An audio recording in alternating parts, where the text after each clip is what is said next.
Comment les prélèvements fiscaux et les bénéfices publics affectent les contribuables tout au long de leur vie? Une étude de l'Université de Sherbrooke s'est penchée sur la question. Pour en parler ce soir, Luc Godbout, professeur titulaire de la chaire de recherche en fiscalité et en finances publiques. Bonsoir. Bonsoir. De l'Université de Sherbrooke. Vous avez bâti une étude, un outil en quelque sorte pour regarder tout ce qu'on paie, tout ce qu'on reçoit tout au cours d'une vie. Qu'est-ce que vous avez voulu mettre de l'avant avec ça? Souvent, à la chaire, on se fait dire, quand vous faites votre bilan en fiscalité, vous mettez un gros focus sur le fait que le poids de la fiscalité est important au Québec, mais très peu sur le fait des services publics qu'on reçoit en échange.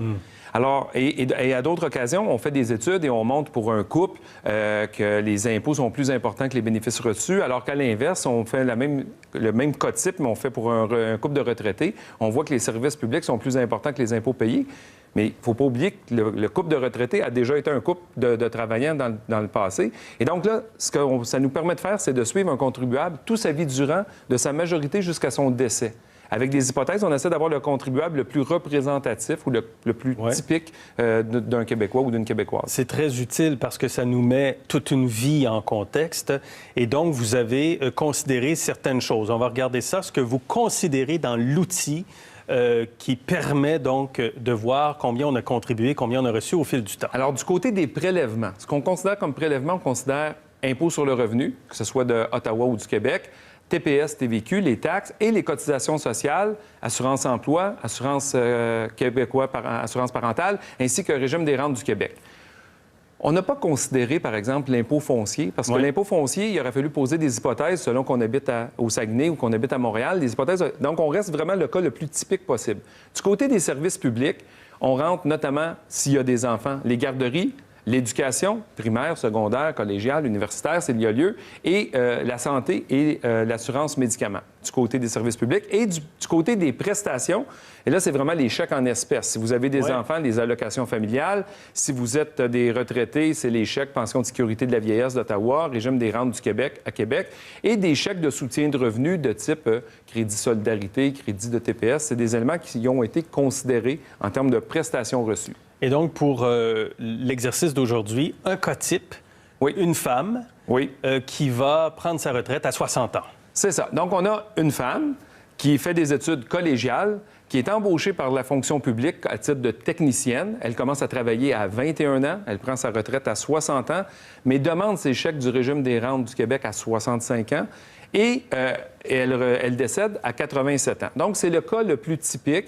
Elle a un salaire là, qui va osciller entre 33 et 53 000 selon le début et la fin de sa carrière. Donc, c'est assez typique de la société québécoise. Et là, on la suit selon 3 récits de vie. Ici, on va en présenter 2.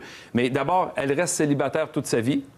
Le deuxième scénario, c'est elle est célibataire à 27 ans, elle commence à vivre en couple. Elle a un enfant à 29 ans, elle a un deuxième enfant à 31 ans et elle vit en couple toute sa vie. Son mari décède avant elle et elle décède à 87 ans. Puis un troisième scénario qui serait monoparental. Parfait. Donc, allons-y avec les 2 résultats qu'on a retenus, les 2 récits de vie, personne seule et couple avec 2 enfants. Donc ce qui est en rouge, c'est les prélèvements. C'est les prélèvements de toute nature. En bleu, c'est nos services publics. Et en vert, c'est les prestations, les chèques versés par l'État. Donc, si on est célibataire, on s'aperçoit que, à part les premières années où on est aux études, où là, on a des services publics, c'est pendant que la dame est au cégep. C'est ça. Là, on part de 20 ans, on est rendu jusqu'à 75 ans à peu près ici. C'est ça. Alors que lorsqu'elle commence à travailler à 21 ans, on s'aperçoit rapidement que les impôts excèdent, durant la vie active, les services publics reçus ou les prestations. Elle n'a pratiquement pas de prestations. Mais dans le cas ici, il faut comprendre qu'elle est célibataire et donc pas d'allocation pour enfants, par exemple. Et par la suite, lorsqu'elle prend sa retraite, c'est essentiellement régime des rentes et pension de sécurité de la vieillesse, les éléments en vert. Et là, on voit qu'en fin de vie, lorsqu'elle est inactive, les services publics qui comprennent la santé et le RRQ, les prestations, excèdent les impôts payés.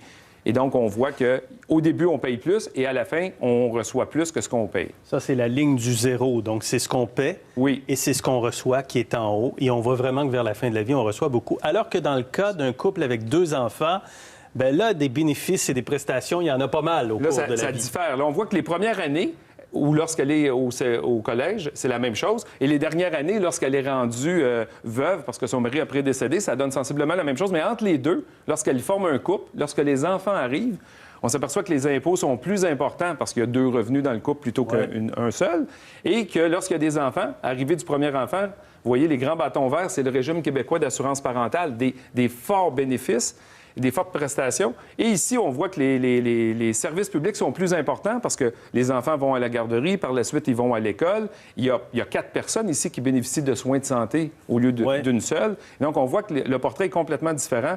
Et encore une fois, rendu à la retraite, bien là, on voit que les prestations des 2 conjoints sont nettement plus importantes avec les services publics que les impôts qui sont payés. Est-ce que, quand je regarde ça, est-ce que je comprends qu'on reçoit autant, peut-être même plus, que ce qu'on donne, que ce qui nous est prélevé au cours d'une vie? Sur la base de ce qu'on a considéré, pour une personne seule, grosso modo, si on vit jusqu'à 85 ans, c'est le point où on a payé autant que ce qu'on a reçu. Donc, c'est sûr que si on décède avant 85 ans, on va en avoir payé plus que ce qu'on va en avoir reçu. Puis si on survit à 85 ans, on va toujours avoir des prestations additionnelles et qui vont excéder les impôts payés. Ça serait, pour une personne seule, c'est à peu près ça. Pour un couple, encore une fois, on en a plus, mais ça arrive plus tôt. Ça arrive autour du milieu des années 70, de ton âge, 70 ans, où là, tu vas avoir plus de bénéfices que ce que tu vas avoir payé en prélèvement. Cela dit, ça, c'est pour un cas type. Pour la personne seule, elle fait à peu près 50 000 à la fin de sa carrière. Et pour un couple, on va jusqu'à peu près 120 000 de revenus familial. Si on faisait le même exercice avec une personne seule qui gagne 400 000 par année, clairement, les impôts seraient plus importants que les prestations reçues sur un cycle de vie. Très intéressant. Merci beaucoup, Luc Godbout. Il n'y a pas de quoi. Merci bien.